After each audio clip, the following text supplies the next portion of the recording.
Ladies and gentlemen, WWE is back from Glasgow, Scotland. This is AR Wrestling's Clash at the Castle post-show review. So sit back, relax, and enjoy the Alright, I show. hope you got some fucking haggis with you. Let's fucking get right into the goddamn shit from Scotland. It was. So we opened up with the I Quit match for the undisputed WWE Championship. The phenomenal one, AJ Styles, will take on the American Nightmare, Cody Rhodes, and we would just get right into it, man. You know, there's some fighting in the crowd. There was a suplex from AJ dumping both to the outside, a brainbuster on to Cody onto the announce table. It looked nasty as hell. Nasty as fuck. And they were back to fighting in the crowd, going to backstage, and they would end up getting in the gorilla position, and Cody would start whooping AJ until AJ would get thrown and start whooping AJ until Cody would end up getting thrown into the ring bell and gets busted the fuck open. There's blood coming from his face. The red blood was kind of like super light red, so you could definitely tell that was a capsule. I'm not gonna lie. I mean, other than the scratch that you saw on his face, that was bleeding. Yeah, that too. And then AJ would knock Cody out with the STF, but it couldn't make him say "I quit" because the ref was like, "Dude, you need to make him say I quit." So AJ would actually go end up getting a water bottle from commentary, spraying it all over Cody, telling Cody to wake up. But AJ will get handcuffs and put them on Cody's hands behind his back for whooping him for like 10 minutes straight, dude. Straight Absolutely up. He goes grabbed a belt nuts. and everything. But Mama Rhodes would get involved, Stripping the slapping ref. AJ 3 times. And Mama Rhodes would almost get hit with a chair, getting threatened. But do we see AJ versus Mama Rhodes at SummerSlam? AJ versus Mama Rhodes at SummerSlam in an Rhodes. I Quit match for Mama the People's Rhodes. Champion, Mama Rhodes. I'm coming for you, Mama Rhodes. Coming for you, Mama Rhodes. The Rock got her over as such a good character. She's not even on TV. No. The Rock had everything. We love Mama Rhodes. We love Mama Rhodes. But AJ would attempt a phenomenal forearm with like a chain around his forearm, but he would go up for it, and Cody would have thrown a chair at his face, and he would crash down on the apron onto the table, going headfirst through the table. And that time Cody was able to get the cuffs off and beat AJ. Everyone hit AJ with them busting AJ open as well. And then Cody was able to cuff AJ to the ropes and starts beating him with the chair senselessly. And Cody would go to pick up some steel steps, and AJ would scream, "I quit." And that would happen when he was going to hit him. There was "fuck you, AJ" chants all throughout the match. AJ would flip off Scotland. Mama Rhodes, again, like I said, talk her shit. Cody would throw the steel steps at AJ, or no, he would hit him with the steel steps after the match. And Cody would stand on top of him at the end of the match in the ring. So my question here is, what happens to AJ Styles now that we know he has a match in Japan? Like, what do we see after that for AJ?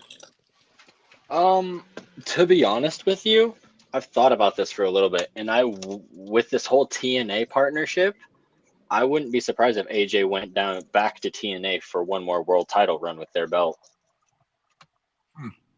Okay. I can't lie to you. I think that's honestly really, because I think we've both talked about, we've mentioned it in the past. AJ's got another like good run in him.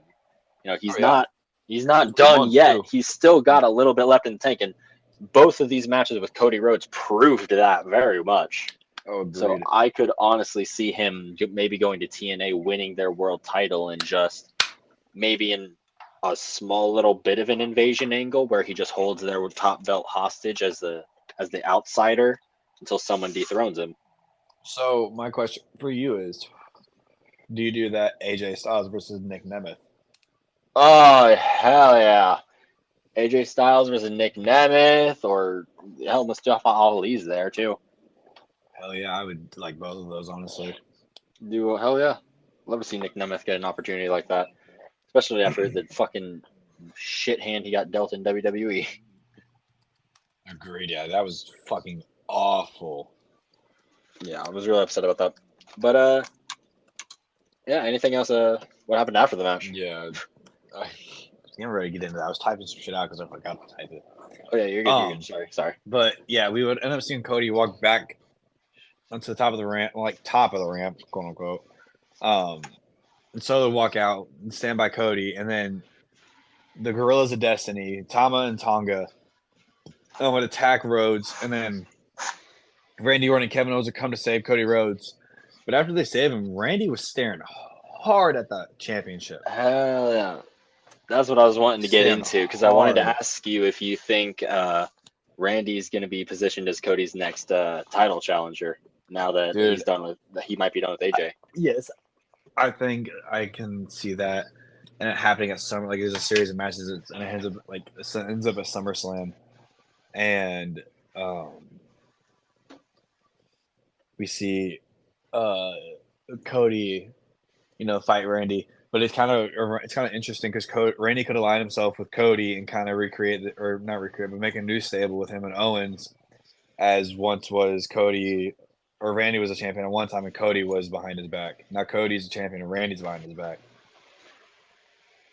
Oh fuck yeah, dude! I think you definitely mentioned it when we were watching the show as this was happening. You said 6-man tag at Clash at the Castle, and I think that's a freaking brilliant idea to do a 6-man tag between these guys, Bloodline and Randy, Kevin, and Cody, because that keeps Cody away from another title match or another potential title feud that isn't Randy, and it gives you an opportunity that at that PLE, that's where you can really set up Cody versus Randy. Yeah. So fuck yeah, fucking spot on right there. I love that. Fuck yeah. Oh yeah, dude. But Okay, I think this moves us triple threat. Moves us into the women's tag team triple threat for the titles. Jade and Bianca versus Zoe and Shayna versus I hope Isla Dawn and Alba Fire. Mm-hmm. Hell yeah! Look at me go. I didn't even have their names written down and I got it right. We started off. Jade and Bianca, the tag champs, start running fucking wild. Bro, start going crazy as they do. I swear to God, these two are like a superhero tag team when they are together. Until both of these little fucking Weasley teams start teaming up on them. They essentially just formed an alliance. And it all culminated in like a huge brawl on the outside where Dawn ends up giving Jade Cargill a Meteora on the outside of the ring. And they just go crashing down to the floor. And just totally sick move. Back inside the ring, though, Shayna and Zoe do eventually turn on Dawn and Fire and just start whooping their asses, and they start having a really great match together. Shayna missile drop kicks, I think it was Dawn, into a gutbuster from Zoe. And, bro, a big dive from Fire takes out everybody on the outside as Bianca, tried to get back into it a little bit. But afterwards, they were back inside the ring again. Zoe, Shayna, and Dawn and Fire were fighting when Bianca Belair, the EST herself, comes firing back into this bitch, and you can never count her out. She just starts whooping everybody and eventually gets the hot tag to the Storm, Jade Cargill. And I'm not going to lie, yeah, it was pretty disappointing because she slipped on the top rope, y'all. Bro, the ropes were loose. Yeah, were they? Is that what they said? Yeah, they were loose. The ref told AJ before their match, he goes, the ropes are loose. Damn. Yeah, I don't blame Jade for that one bit. I would probably fall too if I was in that position. I am very uncoordinated. But Jade still runs fucking wild on everybody. She's just an unstoppable beast. She eventually at one point gets caught in the karafuda clutch though from fucking Shayna. But Jade is able to whip that around, start whooping her, and her and Bianca hit Shayna with their DDT into a German suplex finisher, which is a damn good move, by the way. But holy shit, didn't see this coming because Fire pulls Jade off. It was Isla Dawn. It was Isla Dawn. Was it Dawn that pulled her off? It was Isla Dawn. Well, Dawn pulled her off, and then Fire goes for the pin for the win, and that was it. New tag champs. I do want to ask, did Jade Cargill tap in that Karakuda clutch? I don't know. It looked like it. Did you happen to see the video? The announcer said it. Yeah, did you happen to see the video at all? Yeah, I was there. I saw it. Oh, yeah. What did you ask me about? You asked me about something, and you know what? Whatever. Fuck it. We saw her kind of do a fake tap. Or they mentioned maybe an academic tap on commentary. I don't you're know. talking Hopefully about they do lean into that. communication. Yeah, it might have been her trying to communicate to Shayna, like maybe loosen the hold, maybe tighten the hold, maybe move. I don't know. I don't know wrestler communication, I but don't know either. that's what I tried spinning it as. But it very well could have been like a botch or something like that, like you said. Mm-hmm. I hope not.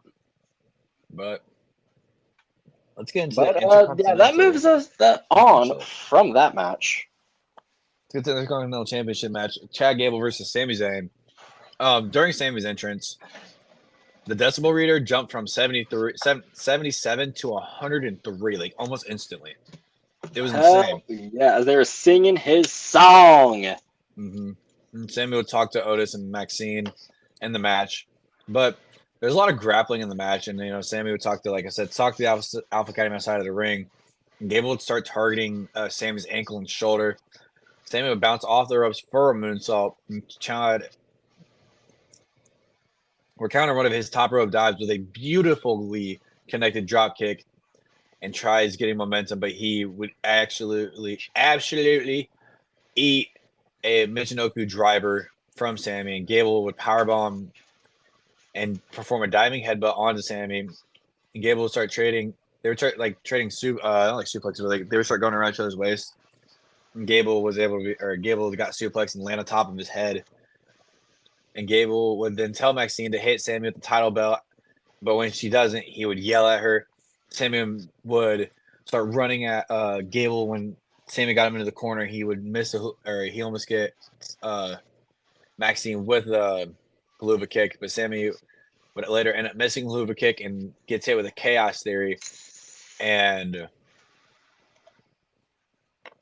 Gable would start yelling at the Alpha Academy outside, and Sami would run out and pulls Otis right into the flip that Sami did over the the rope.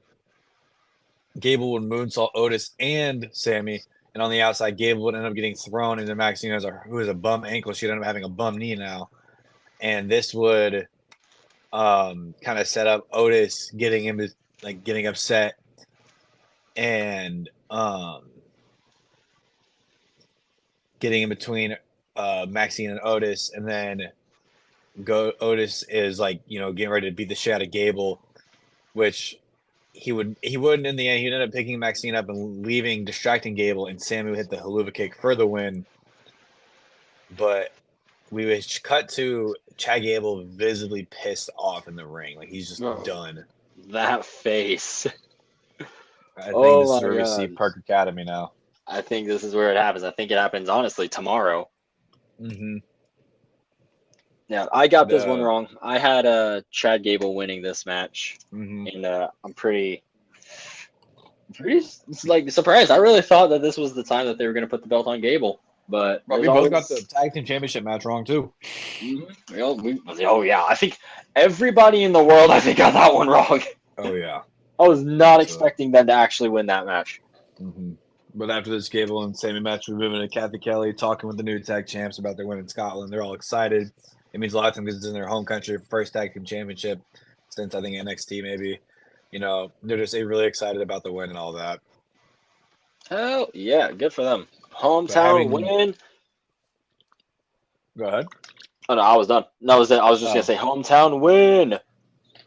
But with these Scottish ladies, the Scottish ladies, we'd move into the WWE Championship match, Ryan.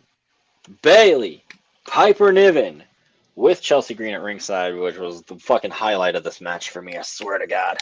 Mm-hmm. Fucking love this shit. We started off, bro. Piper starts just whooping Bayley like a motherfucker. Like, Bayley's not able to get anything in until she eventually, chucks Bayley to the fucking outside where Chelsea just starts slapping the fuck out of her.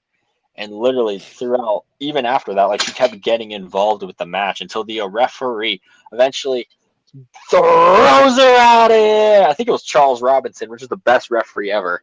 Because she was standing on the apron, pointing, poking him in the shirt, screaming at his face and shit. Little Charles is like, "Get out of here!" Get him out of here! Scotland goes crazy for Chelsea getting ejected to the back. But Piper, back into the match, Piper gets a swanton bomb on Bailey on the outside and rolls her right back in to hit her running splash, which is basically what she's been laying Bailey out with every fucking week at this point. Gets a near fall from that. Bailey tries to fight back into this match, though, with a dive and a top rope elbow. But Piper kicks out because she's unstoppable. Hits Bailey with her running senton and hits the fucking... Or wait, no, I'm sorry. And fucking Bailey hits Piper with a second rope. Bailey to belly from the second rope as they climbed up there looking like it was going for a superplex or some shit. Mm-hmm. Which is when the best part of this entire match happened, y'all. Fucking some mysterious figure in a Rey Mysterio mask comes out. Nacho Chelsea. Nacho Chelsea. She gets onto the apron, starts distracting the referee, bro. Chelsea Verde. From Bailey's pin after the second rope Bailey to belly I mentioned a moment ago. Piper's able to get back up, though. Obviously, she's just on Bailey's ass even after this Bailey to belly. She just gets up, starts mauling the fuck out of her. Hits the freaking Piper driver, so fuck yeah. Gets a near fall and slams Bailey on the outside, absolutely wrecking her.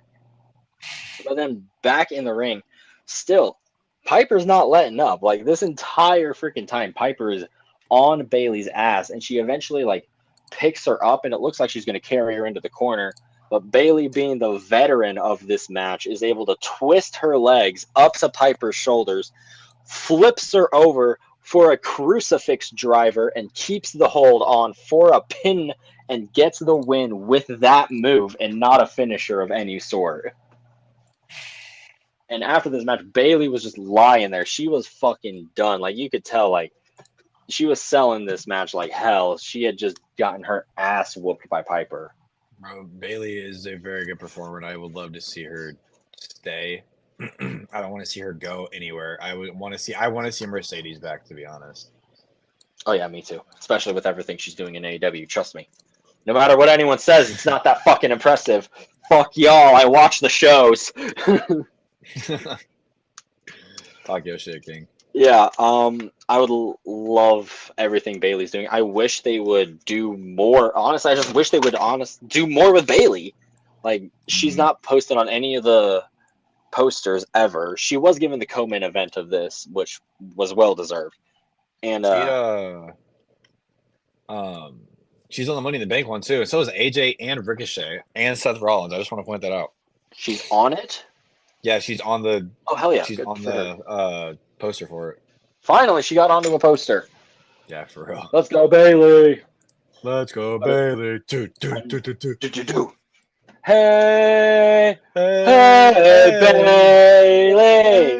I wanna know if you'll be my girl. Love it. But I think this was a really great setup. This was basically just a teaser, I think, for what we're getting at SummerSlam, Nia Jax versus Bailey. Oh yeah, because Piper and Nia Jax have a similar kind of just overwhelming powerhouse style of being like the bigger fucking person in every match. And I think this was basically like we need the Nia versus version. Piper for the title. Oh my god! No, I want Nia versus fucking Jade Cargill for the title because I got gypped out of it on SmackDown a couple weeks ago. I'm not over it. That's fact. I'm not fucking over that. They had such a good potential. She yelled at her daughter and everything. They had such a good setup there. Oh, we can get so much out of this. It would be phenomenal. Absolutely phenomenal. Feud of the year between those two. Whenever it happens. But that's I don't got much else to add to Bailey's match. I'm just excited for her match at SummerSlam versus Nia Jax, which we'll be there for. Yes, of course. I'm excited for it. Hell yeah. But this moves us into the main event. El Campeón, the World Heavyweight Champion, Damian Priest versus the hometown hero, Drew McIntyre. Drew got the most badass entrance of all time. Oh, I liked his entrance a lot. It was fucking crazy. Amazing. this band marching out, and they even played his music as it was playing over the speakers to give it extra fucking sound. I freaking loved it. Probably one of my. I think I was close with his WrestleMania one. I agree with you there. I think it's not like an understatement to say the crowd was a fucking nuclear for Drew McIntyre on this. Oh, easily, dude. The decibel reader read well over 100. Oh yeah. These two, though, for the first couple minutes, they just start slamming into each other. It's two big men slapping man, mate. Slapping man, mate. Fucking love it. So they just start slamming each other, start throwing kicks, start throwing punches, lariats all over the place. But they really, really started cooking when Drew, from nowhere, picks up Priest, drills him with a freaking Michinoku driver, and throws him to the outside when the crowd starts chanting like Drew McIntyre, Drew McIntyre. They're chanting that the entire time. I loved it. These songs go crazy, dude. Straight up. But this match, back into it. Sorry, I got a little distracted. Priest starts running a little bit wild and ends up throwing McIntyre on the outside with a big old lariat over the top rope. When he starts running, he starts going, and it looks like he's going for a dive. He steps his foot onto the middle rope and ends up, I don't know what happened, slips or falls and gets tied up, and his ankle ends up getting hung in the rope, and he's dangling upside down by his ankle. And I thought he broke his ankle. Straight up, me too. Like, it did not look good. It looked horrible. Like, and you could tell the referee immediately started to try to untie him, and Drew even immediately started to like go to try to free him himself. But this is when I think Damian must have like said like, no, I'm good, or something like that, or to keep going to Drew. Because that's when Drew just starts whooping him, just starts fucking beating the shit out of him, dangling there. Fucking great. But he does eventually have to go back in the ring, and I like the explanation for Drew purposefully untying Damian from it, because even though the crowd was like, no, go, keep beating him, he's like, I can't win the bloody belt if he's in the fucking ropes. Yeah, for real. Straight up. So he unties Damian, drills him into the mat with a future shock DDT. But man, Damian won't stay down. The entire time after this, he is hobbling on one fucking leg, fighting it, standing toe-to-toe with Drew McIntyre, hitting him with a one-legged razor's edge, which is freaking crazy. And like I said, he's just hobbling around the entire time, and they just start trading heavy shots, lariats, kicks, punches, but Drew ends it with a big old neck breaker and kips up like the big Scottish bastard that he is.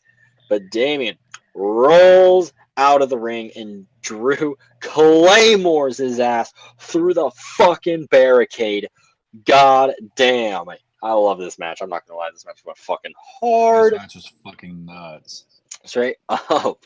They rolled back into the ring, I'm pretty sure, afterwards, and Priest ends up catching Drew's second claymore, drills him into the mat with a South of Heaven clothesline, and ends up, I think Drew, is the one that ends up going to the top rope, and Damian, with his one fucking good leg, pulls off a Frankensteiner, but because of the momentum, he threw Drew all the way across the ring into the opposite corner. He pops straight back up. Bam! Claymored him straight into the ground. Near fall, though. I bought that shit. I ain't gonna lie. I really thought after that fucking Claymore, Drew got the win. But afterwards, they kept tussling for a bit until the referee eventually gets bumped off the apron, and Drew hits another Claymore. I think it was like this fourth or fifth one in this match or something like that. And all of a sudden, he starts motion. I need a referee. I need a referee. And who comes running down? A new ref. It's a new guy. He's in a long sleeve shirt, but we're not going to worry about it. Slides into the ring. He counts the one. He counts the two. And it's CM fucking Punk, baby. Stops the pin. Drew gets up, pins him in the freaking corner, only to eat a kick in the dick so that Damien can give him the South of Heaven choke slam. 1, 2, 3. Drew gets screwed. And we called it! Yeah. Punk screwed McIntyre. And ironically, some of Scotland really wasn't pissed. They were actually happy to see Punk over Drew. I saw some of that, yeah. I'm not even gonna lie. I saw some of that. I saw a lot of that. I also saw a lot of middle fingers getting thrown Punk's way, but I saw a ton. I didn't see it the first time, but I saw a ton of people cheering for Punk actually. Bro, as soon as I seen he was in Scotland, I knew it. I was like, "Yep, he's doing it." I knew he was getting involved. Well, I think I mentioned it in our pre-show. I didn't know if he was like, No, I didn't mention this in the pre-show actually because I hadn't thought of it or I hadn't heard anything about it. But when I saw he was in Scotland, I wondered if he would like potentially end up screwing Damien by accident. You know, like he'd get in there, try to screw Drew, and end up giving Drew the title. You know, I saw that as a real possibility too, but we called it. I was pretty fucking pumped about it. But this sets up everything perfectly, basically, for SummerSlam. Drew versus Punk, and then Damien versus Gunther, potentially. I agree. 100%. I want to see this fucking shit happen, baby. Oh, yeah, bro. I was pumped to see CM Punk do this shit. But, you got much else to add for the Clash at the Castle, PLE?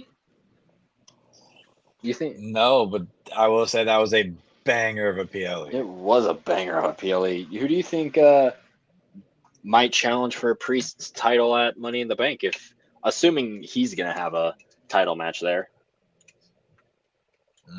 If Cody's probably not. See anyone on Raw potentially get a world title shot?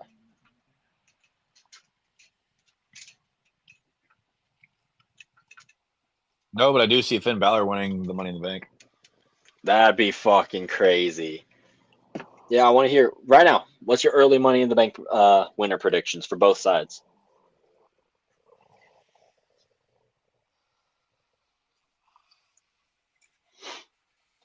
I have two, and they're both from Raw. Finn Balor, or who I'm going to be dressed as going into SummerSlam main event, Jey Uso. Uso. Probably fucking awesome. If we're gonna run with Damian Priest being a long-term champion, I'm running Balor.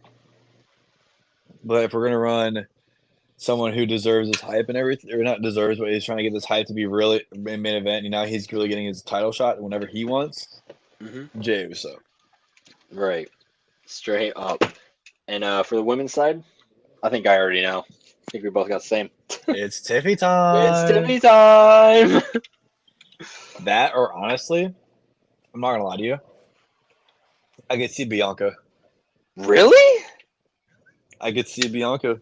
That's interesting. Because remember how Damage Control Io cashed in on Bailey, or no, Io cashed in on Bianca. True.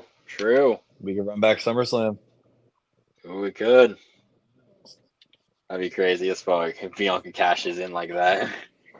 Who do you got for both sides? For the men's side, the way it's looking right now, I think I've got Jey Uso! Or potentially a Braun Breaker if he gets put into the Money in the Bank ladder match. That would be crazy. Somebody getting speared through a ladder. Yeah. Those are my two picks. Those are my two picks for the men's side, is either Jey Uso or Braun freaking Breaker. God, I would love that. And then obviously for the women, it's Tiffy time. It's Tiffy time. Hell yeah, straight up. But that is all that I have for this version of the shows. How about you? I do too, but let's move on to Uncle Howdy. We got another QR code, and Massacre is coming. Massacre is coming. This was crazy when that message showed up. The URL is Exordium number 3. I called it. I knew it. I was We're like, doing I'm it kind of straight fucking with away. it because they did it because they did it for SmackDown. They did Exordium number 2, which I think I forgot to mention last episode, but Exordium number 3, which now the countdown turned to red, and if you turn to the Nightbird Journal, everything like the big titles and everything were now clickable. And so the Kintsugi at the top of the page, there was an image pointing to a physical copy of the journal that we've seen in the past, number 18, but the number 18 was crossed out, and there's CG written on the journal. So just throwing this out there, do we see Chad Gable as a potential first target just because of the CG? Could that be like an idea? Ooh, potentially Because do this Perfect QR County code versus did the flash Wyatts. during his match. This did come up during his match. Once the Creed's stable with Gable gets established, I think it would be really interesting to see a technical, like, grounded, real-ish, like, wrestling faction clash with the supernatural, spooky, like, showmanship of the Wyatt Six that is coming. I think that'd be Yes. insanely good. The image was titled there though. I just want to point that out. All these are titled something different, which I think there's some of them may have something to do with each other. I don't know. But then you moved into an open door is a welcome that makes a stranger into a friend. And then there's the image of the figure. I brought the figure here. And it says, "You changed. You stopped saying thank you." To tie back into this whole Chad Gable thing, Chad has stopped saying, his signature "thank you." Thank you! You're right! Oh my fucking god, you're right. And to add the icing on the cake, this image was titled CG. You're right. You're right. Then Oh, we fuck. hit "Can You Keep a Secret?" And it was an image that kind of looked like Uncle Howdy from a side profile, I think, which, coming to think about it, this image and the CG could be the front profile, and like this one is the side profile, maybe. No, I see exactly what you mean, because like at the very top of the image, it looks like a cowboy hat, and then as you Yeah. go down, it looks more like a face figure. I see what you mean. Yeah. Then we move into all entries sorted chronologically at the bottom of the page, and it's an image that is distorted, kind of. The top of it, like if you kind of look up top, there's like a head in there, and it looks like Nikki Cross. Oh yeah, you're right. It does. Almost. And then the bottom, I don't know what this like thing coming from the left side of the images are coming down, but like this kind of looks like the White Rabbit almost, or like something. I don't know, but that just kind of reminds me of the White Rabbit. But all over the page were letters and numbers, and it said, she said, "Massacre is coming, June 17th, 2024." Again, June 17th, 2024, with the countdown now being red. We are only 20 hours and 50 minutes from it now. We're almost there. 8 o'clock, Monday night, Eastern time.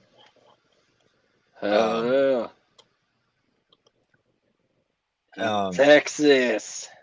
This was titled "Die Lunes." I don't know. I really try to put anything together with that. Yeah. And if you clicked 2008, it was "Are You Happy?" in the image. And then the image was titled EEIJNB, which This one also kind of looks like Uncle Howdy. well, yeah, that's what I'm saying. But I'll get into what I think what that could stand for in a minute. Then the next one was the little dash in between 2008 and 2024. You clicked that. It was the fill in the blank puzzle. And if you filled in the blank, it was how did it feel when your brother died? And kind of tying back into the whole Chad Gable thing, could that reference Maxine and her real life brother?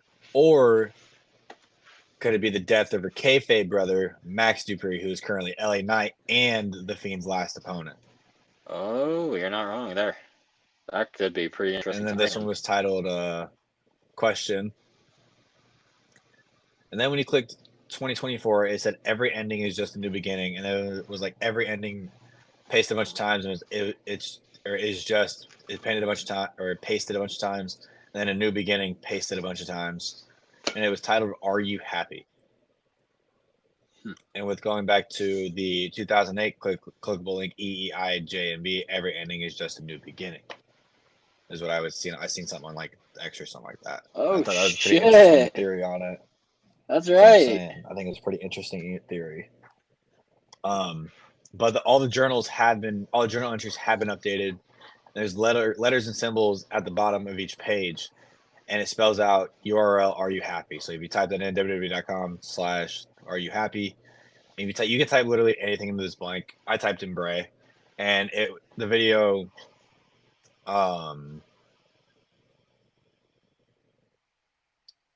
says in a robotic voice, "Are you happy? How have you been since the loss? Do you feel like you have been forgotten? Do you even remember who you are?" Then a table starts getting smacked, starts getting knocked I don't know if my mic on my headphones picked that up, but it was like that. Good. And it said, "Are you happy? How have you been since the loss? Do you feel like you have been forgotten? Do you even remember who you are?" And the table knocks again, and then they just ask it again, but it cuts off right before the table knock. And this could kind of tie into the 2008 link with it being "Are you happy?"